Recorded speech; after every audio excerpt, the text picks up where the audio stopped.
Good morning, and we're really glad to have so many guests from Concord Road Church of Christ. I think everybody is from there, right? You guys are all from there. So thanks for coming out and helping out, and we're always glad to have you if you can ever make it out. So we have been talking about Proverbs. We just started a study of book Proverbs, but we're not looking at every proverb. We're not going verse by verse. We're kind of looking at the big themes in Proverbs. So the last couple of weeks we thought about who wrote these things. Of course, it's attributed to Solomon, but Solomon wasn't the only writer because there's other authors named. The Proverbs come from a group of people that are sometimes called sages or wise people, elders. They're often older people, but not always. And we talked about their role, the role of the sages in Scripture and in communicating God's Word. And they're different from prophets, and they're different from priests. Because unlike prophets who rely on direct revelation from God, and unlike priests who study the Word, what is it that the sages use to give us wisdom? What do they rely on? Experience. They rely on experience, what they see, what they live through. And so God can also work through people's experiences, not just through Scripture, not just through direct revelation. So that's what we're reading about in Proverbs, is the product of people's lived experience. And the goal of wisdom is to live well. So wisdom can have a very narrow meaning of a skill, like you're good at knitting, which like someone who's a wise knitter. But more broadly in Scripture, it's used for those who have the skill of living well. And I think we're going to really see that today as we look at the first 9 chapters. Now again, we're not looking at every verse in those 9 chapters, but there's some pretty strong themes here. The first 9, so we've said that there's different writers in Proverbs. It's kind of put together at a later time. But these first 9 chapters kind of go together. Chapter 10, verse 1 starts a new section. And these first 9 chapters consist of 10 speeches. And these speeches are parents talking to their son. So it's 10 speeches. So I brought my son today so that I can model this.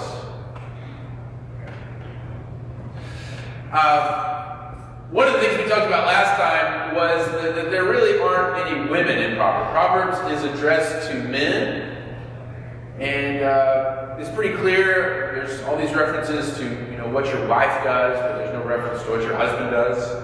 So the Proverbs are addressed to men. We talked about how men and women can still read the Proverbs and benefit from it. But I actually today want to focus on 4 women that show up in these 9 chapters. So even though they're not addressed to women, women are still very important. And it's not hard to figure out why that is. So if you're trying to talk to a young man and trying to convince this young man about how he should go, how he should live, what you should do, what kinds of decisions they should make, what's one of the most effective ways to get the attention of a young guy?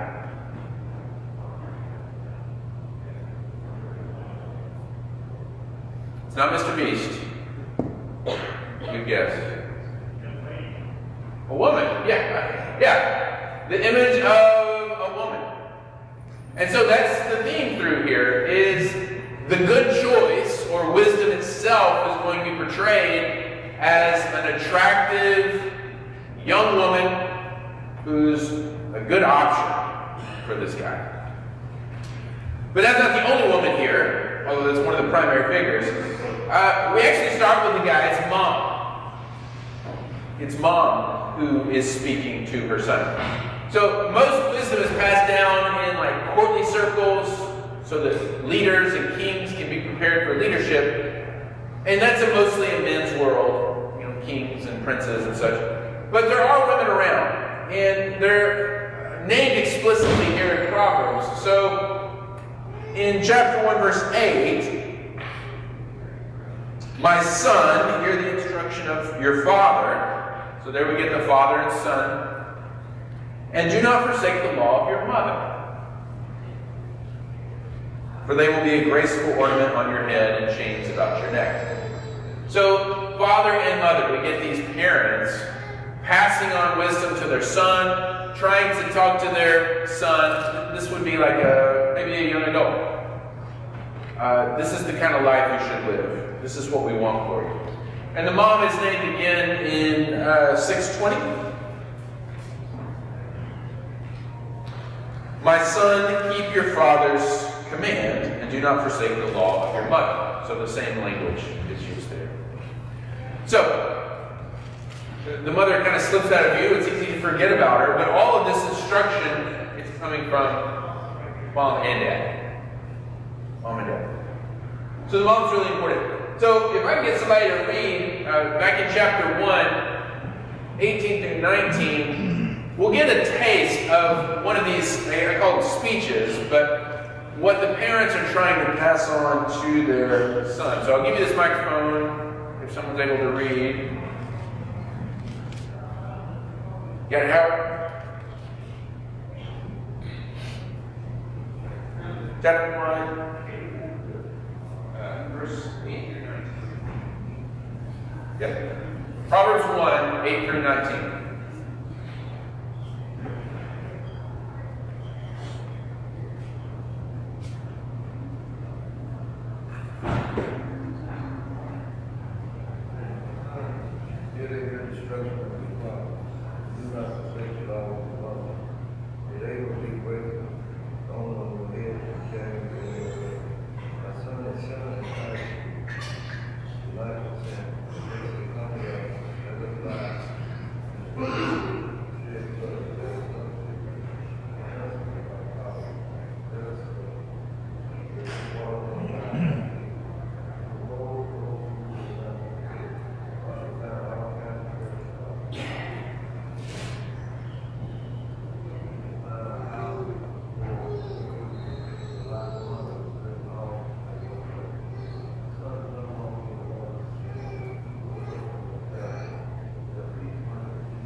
So what do you hear in this speech? What are the parents concerned about their son?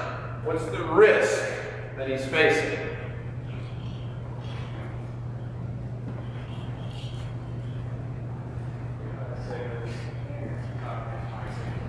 What's going to entice him?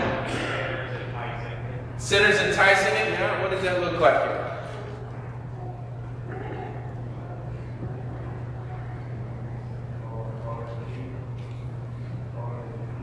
Evil, yeah. We can be more specific. This is pretty graphic language. Adultery is going to be a theme that comes up. Yep, we talk a lot about women. Yep. So adultery. What else?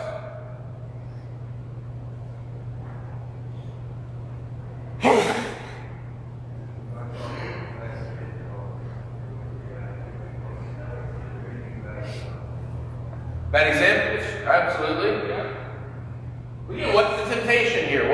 There's multiple temptations. Stealing and harming people for gain. Stealing, yeah. Harming people. What else? Greedy? Yeah. Yeah, everybody wants money, right? Needs enough to live. But what's different here?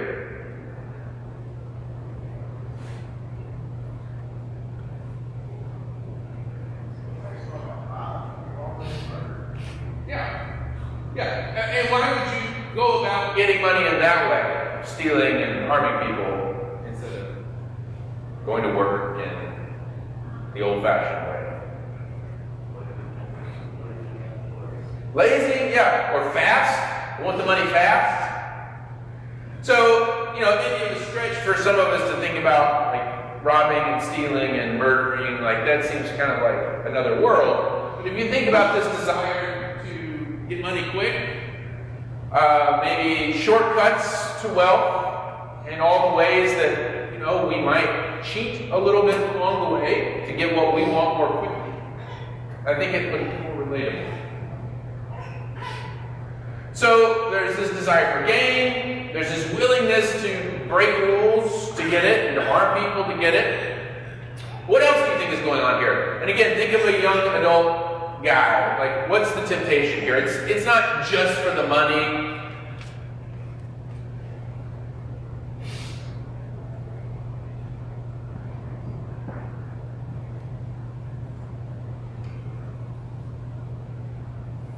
What do you think comes with this lifestyle, if we want to call it that?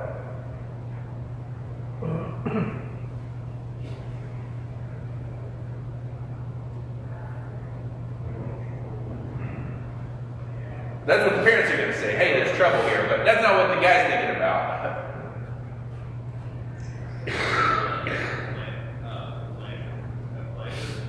Yeah, there's pleasure. What's the pleasure of all this? Fame, fortune, friends, yeah. It's exciting. This is an exciting life, going out and doing these things. So there's that, and then the friends actually is, I think, a really big part of this. There's a sense of belonging here. See verse 14. Cast in your lot among us. Let us all have one purse. There's a sense of being part of a group, and that's a strong, strong attraction for all of us. We want to belong. So the guy's facing, we don't know specifically what it is, but the guy's facing this path. And what he sees is money, excitement, belonging. The parents see something else. They see something on the other side. Mom and dad are saying, let's look all the way, to the end of this road. Where does this path end up? And, the shorthand for this is foolishness, folly. It's the opposite of the wise way, is what we're seeing. But for now, well, the prodigal son chooses the foolish way. Okay. I'm not going to talk about the wife much because she doesn't get much attention, but the son is married, and then it would have been customary for young men to be married at a relatively young age. And so it's actually the parents that are speaking about the wife, so we don't hear the wife's voice anywhere. But the parents say to the son, again, as he's thinking about going off with other women specifically, chapter 5, verse 15, drink from your own cistern. What do you think that means?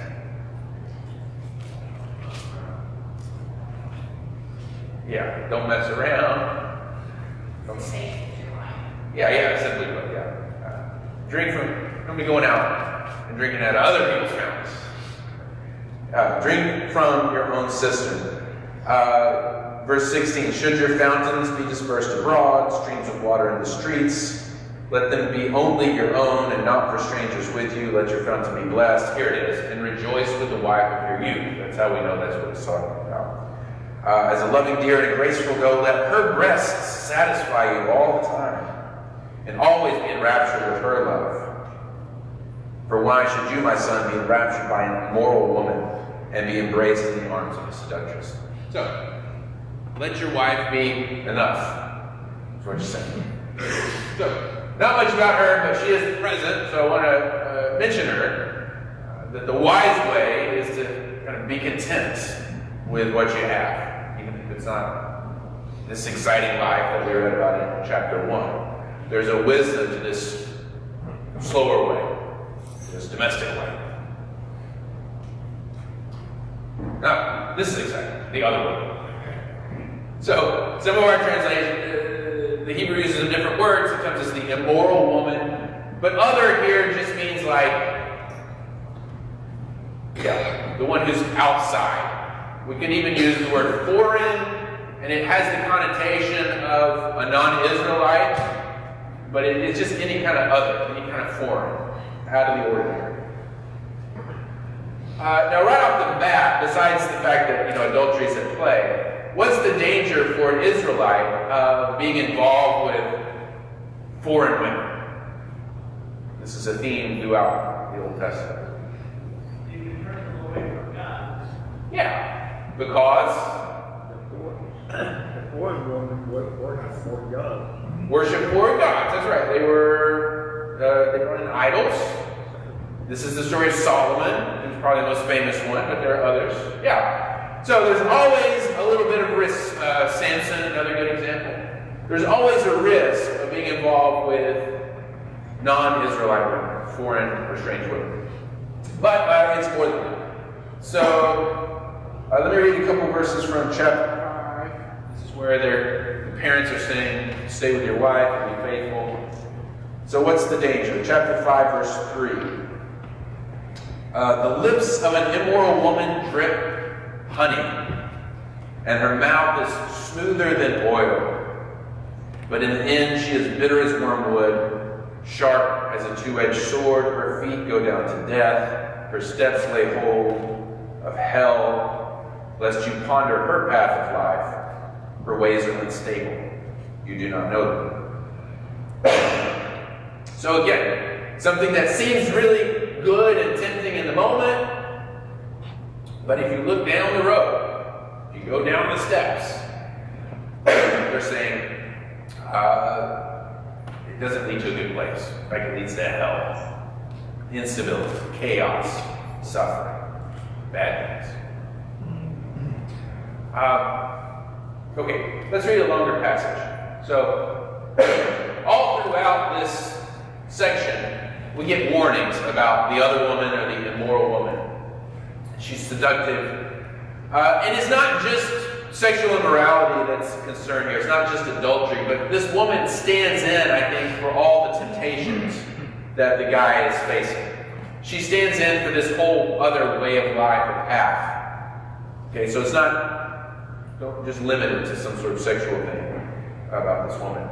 But the father tells a little story here in chapter 7. He's looking out of his window, and he sees this scene in the street.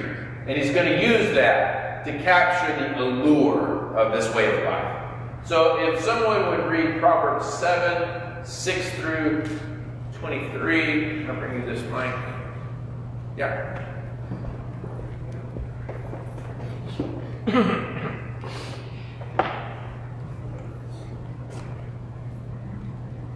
From the window of my house, I looked out to my lattice. I have seen among the simple, and perceived among the youths, a young man like himself, passing along the street near her corner, taking the road to her house, in the twilight, in the evening, at the time of night and darkness. And behold, the woman meets him, dressed as a prostitute, vilely apart. She is loud and wayward, her feet do not stay at home.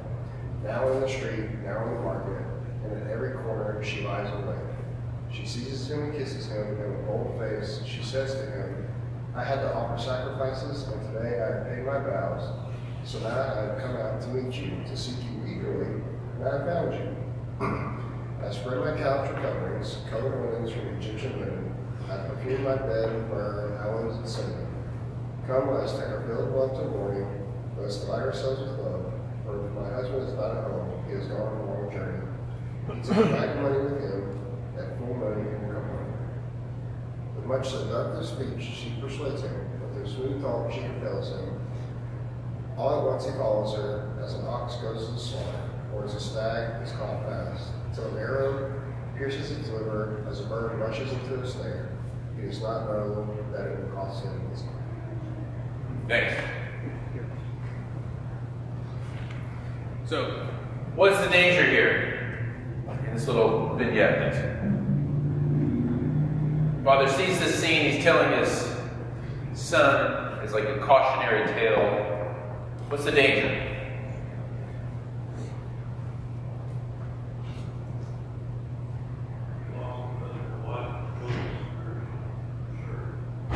Yeah, there's going to be a cost, a huge cost associated with this decision. What else do you think the story's trying to communicate?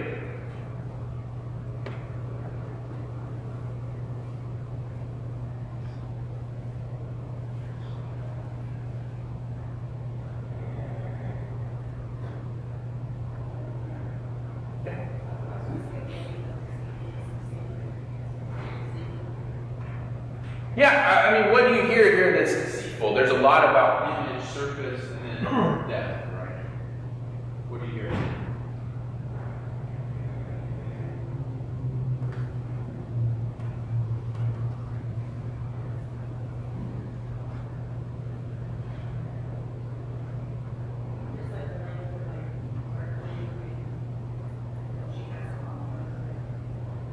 Yeah. And this is very sensory, right? The text itself is evocative. So, what would the young man have seen when he passed by? Kind of all the words and go. Yeah. Fancy things, shiny things. Yeah. The woman herself is, kind of loose translation, is decked out. Standing there, the tent. What's he smelling? Because there's even smells here, right? Perfume, good smells. What's he hearing with his ears? He's hearing enticement. Yeah, I want you. Come be with me. The honeyed lips that we heard about. Comes up in a U2 song, doesn't it? So that's what I'm looking for. That one, yeah, the honeyed lips. So it's this pull, this draw, and it's not going through his brain, right? It's not someone saying, hey, let's sit down and make a financial plan for the next 5 years. It's something that hits us immediately because it's bypassing the brain and it's going through our eyes, our ears, our nose. And those parts of our brain are kind of built to respond in an immediate way. And that's why we have to discipline ourselves, right? So we're not just reacting every time I smell a cookie, I eat a cookie, right? But I want to eat a cookie every time I smell a cookie. So what the parents are trying to say is, among other things, watch out. This is deceitful. It looks good, it sounds good, it smells good, but the end result is, not good. Your home is wrecked. You know, you lose your honor in the community. You might lose your economic security. I mean, these are very practical things that parents say all the time, right? This won't end well. Looks fun, won't end well.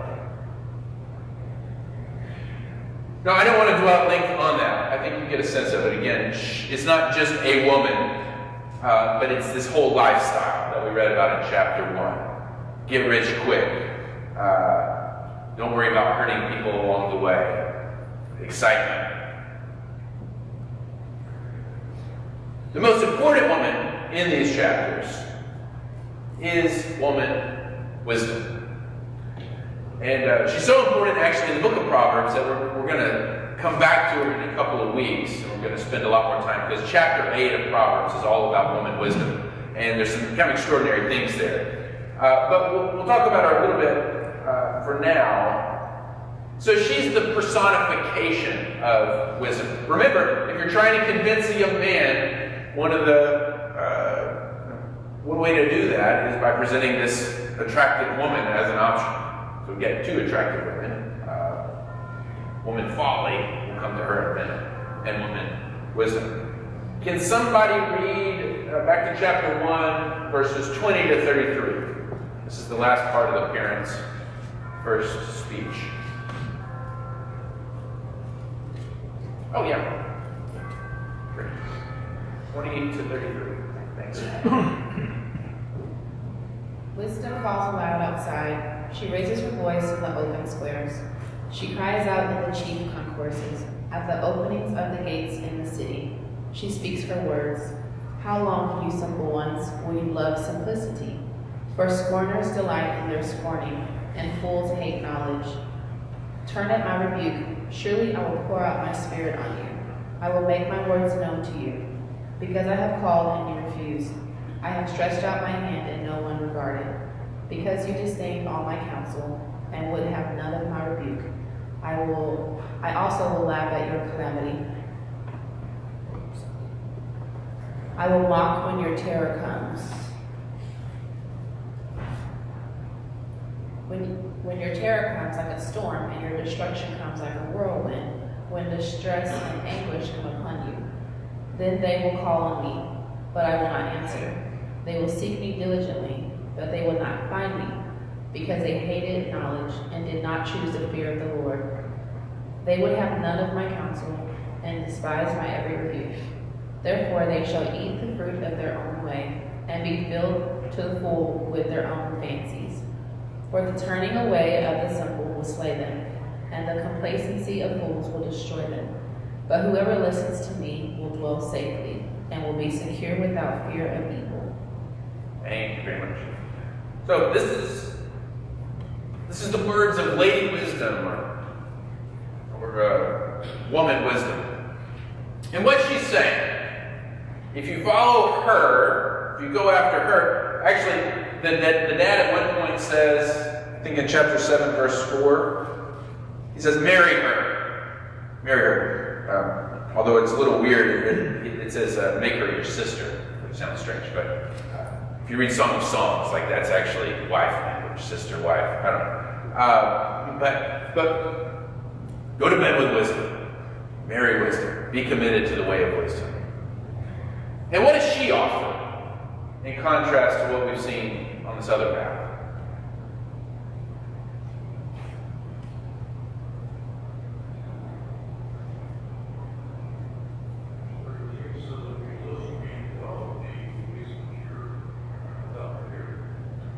Okay, sum it up in one word. What's the word? Safety, security, stability. That's what wisdom offers. That's the opposite of what you get from this other way. Which, yes, is exciting and right? There's appealing things. But it leads to chaos and instability and insecurity. And it's not safe. It is a risky life for all kinds of reasons. Let's keep this thing going. Can someone read chapter 3, verses 13 to 20? We get another wisdom speech here. All right. Thanks, man. Blessed is the one who finds wisdom and the one who gets understanding. For the gain from her is better than gain from silver, and her profit better than gold. She is more precious than jewels, and nothing you desire can compare with her. Long life is in her right hand, in her left hand are riches and honor. Her ways are of pleasantness, and all her paths are peace. She is a tree of life to those who lay hold of her. Those who hold her fast are called blessed. The Lord by wisdom founded the earth. By understanding he established the heavens. By his knowledge the deeps broke open, and the clouds dropped down the dew. Yeah, thanks. What's wisdom offer here?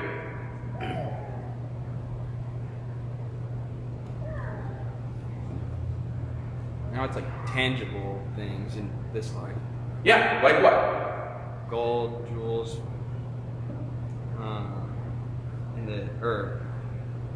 riches and honor, sorry.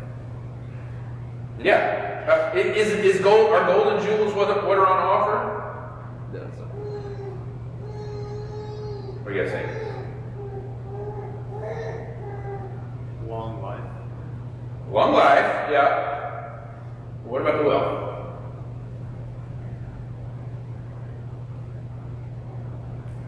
at there. 3, what did we just read?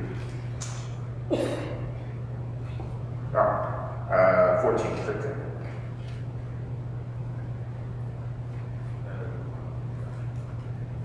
What is it? Ellie? Yeah, so is wealth what's on offer?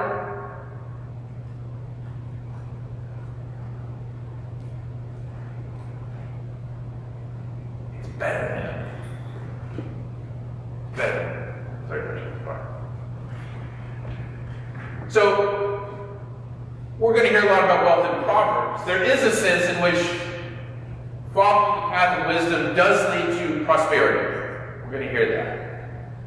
But what wisdom is saying here is that there's something even better than that.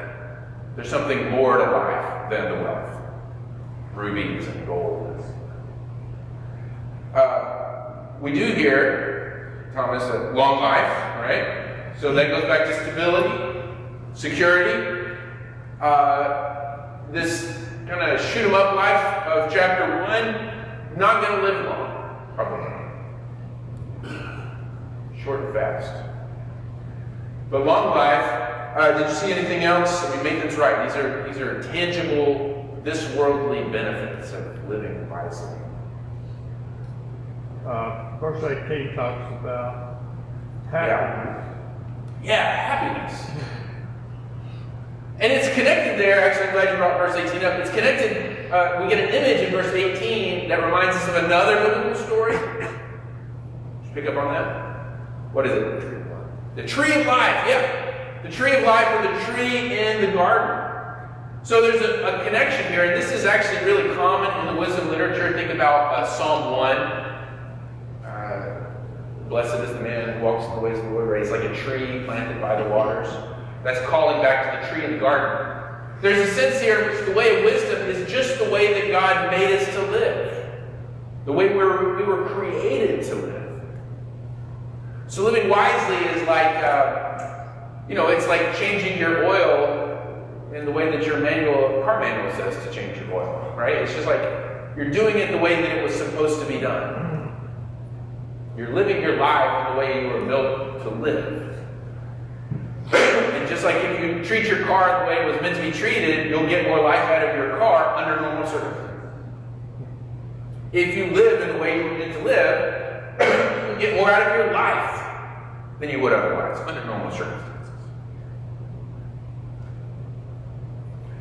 Now, there's one other place that Lady Wisdom shows up outside of our 9 chapters here. And it's probably familiar to you, but it connects with this theme. Look at Proverbs 31. So jump way to the end. This is a different section. It's attributed to Lemuel. You've heard about the virtuous woman, the virtuous wife. But just like with these women in the first 9 chapters, this isn't necessarily just like a woman, but it seems like a representative for Lady Wisdom. Thanks, sir. That's good. So, I don't think we have time to read all these verses, so I'll just jump around and give you some highlights. And you tell me what you hear. So again, if you're married to wisdom, what does your life look like? Her worth is far above rubies. Okay, very similar language to what we just heard in 3. No lack of gain. So actually, Ellie, there's some money to be made here, some prosperity. Wool and flax, verse 14. She's successful in her buying and selling. Verse 15, her house is provided for. Verse 16, real estate. She finds a field and buys it. Verse 18, again, she sells good things. Her Etsy store is successful. Verse 19, good at making fabric, cloth. 21, her home is cared for, her household is clothed.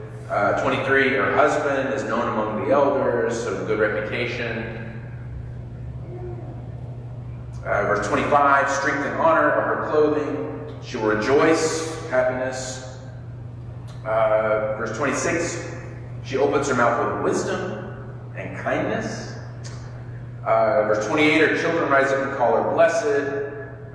Verse 30 kind of sums up what we just saw. Charm is deceitful and beauty is passing, but a woman who fears the Lord, she shall be praised. So what do you hear there? Again, thinking about this woman as not a specific woman that you're looking for on, Christiansingles.com. And that instead she's kind of a representative of what it means to be married to wisdom. What kinds of things might you expect out of life?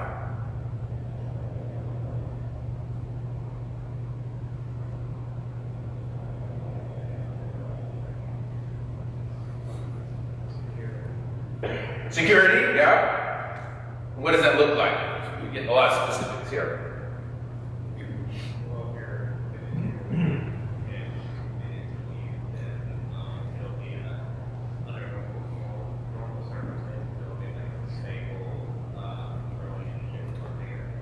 Okay, so wisdom can lead to relational security, like not cheating on your spouse. It tends to help with relational stability, yeah, for example. So good relationships, what else? You hear a lot of this stuff is almost work. It's a lot of hard work. And a lot of Proverbs is about your job. A lot of Proverbs is about working, and if you work well, and if you work honestly, you'll be rewarded. Do good, get good. That's the main message of the Proverbs. Yeah. That gets complicated with Job, but in Proverbs, that's the main message. Do good, get good.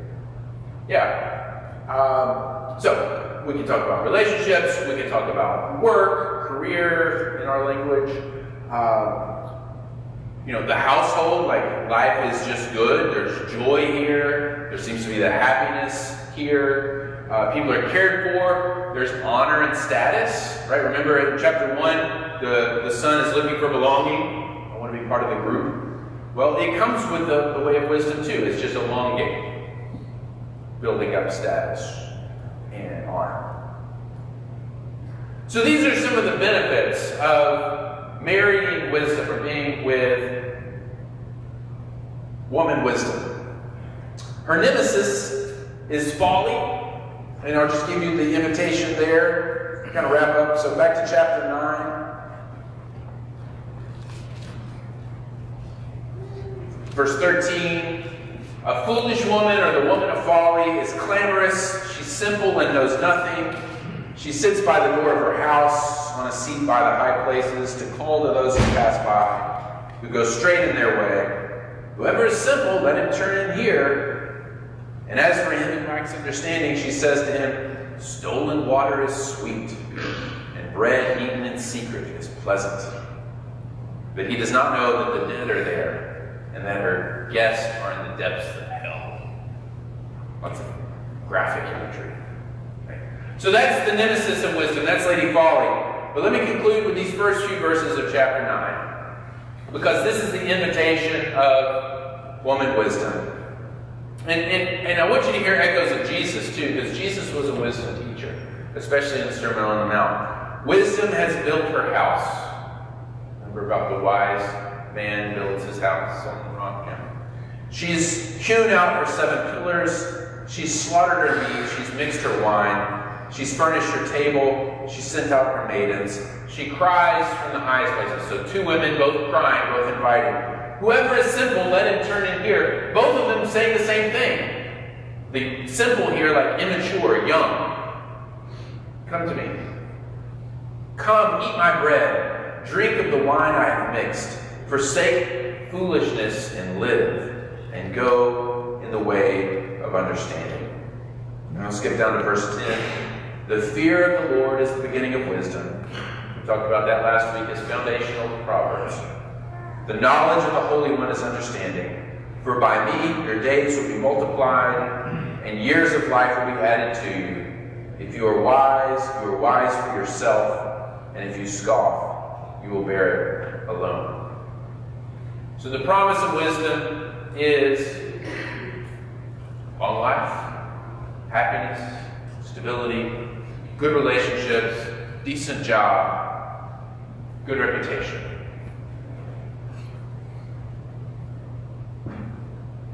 And the alternative is hell.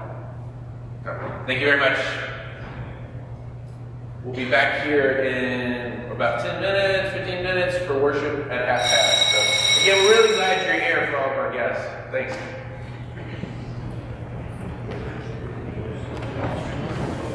What? Why not? I think they were open at 6. Sunday,